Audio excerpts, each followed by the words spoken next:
మన ఆంధ్రప్రదేశ్‌కి ఉన్న బిగ్గెస్ట్ అసెట్ ఏంటంటే కోస్ట్ లైన్. ఇండియాలో సెకండ్ బిగ్గెస్ట్ కోస్ట్ లైన్ ఉంది. జగన్మోహన్ రెడ్డి గారు దాన్ని అవగాహన చేసుకున్నారు. ఐడెంటిఫై చేశారు కాబట్టి సుమారుగా 9 fishing harbours, almost 5, 6 harbours, ports కట్టించే కార్యక్రమం చేశారు. అవును. ఇప్పుడు దాంట్లో భాగంగా మచిలీపట్నంలో ఒకటి కూడా నిర్మాణంలో ఉంది. నిర్మాణంలో ఉంది. సో, ఇప్పుడు తెలంగాణ సీఎం ఉన్నాడు. మన ప్రైమ్ మినిస్టర్ నరేంద్ర మోడీ గారి సమక్షంలో నాకు హైదరాబాద్ దగ్గర నుంచి 10 లైన్ మచిలీపట్నానికి కారిడార్ కావాలని అడిగాడు. ఏది ఆన్ స్టేజ్.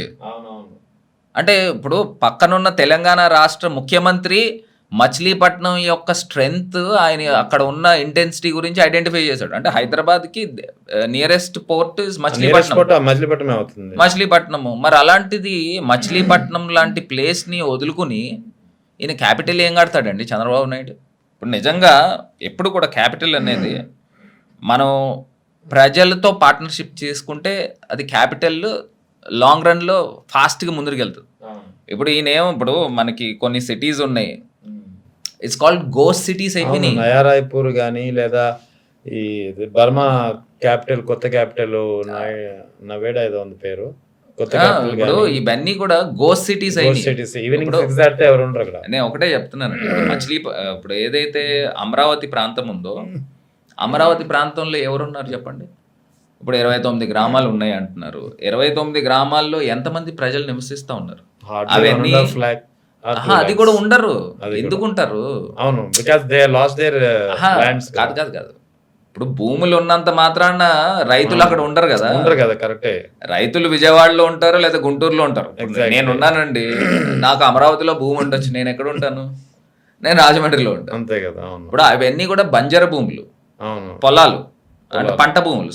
పంట భూములు. ఆ పంట భూముల్లో వ్యవసాయము మూడు సార్లు పంటలు వచ్చే రేగడి నేల అంటారు. నల్ల రేగడి నేల, లోతట్టు ప్రాంతం, బ్లాక్ సాయిల్. ఇప్పుడు అక్కడ ఎవరు ఉంటారు? ప్రజలు ఉండకపోతే ఏమవుతుంది? వీళ్ళ ఒక 10 బిల్డింగ్లు 15 బిల్డింగ్లు కడితే ఏమవుతుందండి? ఇప్పుడు ఎవరైతే గవర్నమెంట్ అఫీషియల్స్ పొద్దున్న వెళ్తారు, వాళ్ళు పని చూసుకుని సాయంత్రం వచ్చేస్తారు. అక్కడ ఎవరు ఉంటారు? అదేమన్నా సింగపూర్ అయిపోద్దా, లేదా అదేమన్నా మలేషియా అయిపోద్దా? ఎందుకు అవుతుందండి? ప్రజలు ఎప్పుడు ఓన్ చేసుకుంటారు? ఇప్పుడు మీకు ఈయన ఇచ్చే బిల్డప్ ఎలా ఉందంటే, ఇప్పుడు షాంఘై ఉందండి, మీరు చైనాలో షాంఘై చూస్తే అప్పుడు అలాంటి సిటీ ఏమన్నా కడతారా? ఆ కట్టే అవకాశం ఏమన్నా ఉందా? లేదు కదా.